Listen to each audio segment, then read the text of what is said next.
Hello and welcome to the third video, which is about effective transitions.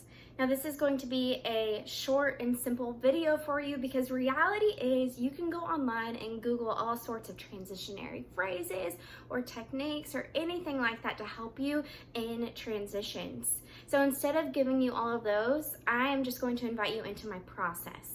Now, transitions have the ability to do one of two things to your message. Either they can make it feel very smooth and enjoyable to the listener, or very choppy and very unprofessional to the listener. It's kind of like going tubing on a lake with smooth water versus choppy water. They are both going to get the job done, but one is going to be a way more enjoyable experience than the other. Same is true for the listeners when it comes to our transitions. I would say I'm really good at transitions, and it's not because I think I have this great gift that anybody doesn't have. I truly credit it to my process. So what is my process? A lot of it goes back to transcribing my messages. So here's how I do my transitions. Let's say I have this idea I want to include in my message. I have this idea, whether it's an illustration, verse, an idea, or anything like that. I just type it out and I put it at the end of my document as I'm transcribing. So I'm not to that point in my message yet, so I just put it at the end. When I get to the point where I want to include it, I try to build a bridge. A bridge has two sides. So the sides on this bridge are what I'm writing and what I want to include. The bridge is going to be a similarity between the two. Now here's the painful but also most effective part of my process. If I cannot build a bridge, if I can't find the two similarities between the two, I don't include it. Now some people have a hard time on deciding what to include or not include in their messages, and to the point where they just have a lot of content.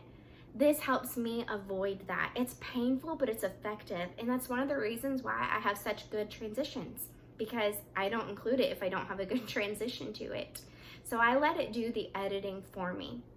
So I also do this no matter what type of structure message I'm giving, whether I'm giving a story-driven, very smooth message or a point-driven message. So point-driven message, I will try to build the bridge between the points and kind of find a transitionary line that connects them. It's super simple. Like, let's say my first point is God is good. My second point is Jesus has forgiven you. I will use the first point, God is good, to talk about all the reasons God is good. I won't talk about forgiveness at all. But then in the last line, I'll say something easy like, God is so good that his plan is that he sent Jesus to forgive you. Which brings me to our next point, Jesus has forgiven you. It allows me to have a structured, maybe 3-point message, but also make it smooth for the listener so it doesn't feel as choppy. Or if you want them to take notes, you can add that in there too.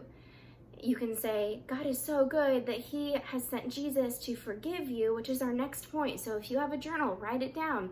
Jesus has forgiven you. So you can still highlight it, you can still bring attention to it, but still make it smooth rather than saying something like, and our next point is this.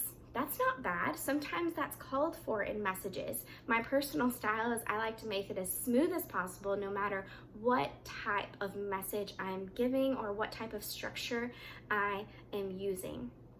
Which is really the goal, is just to make it smooth. That's the goal of transitions, right?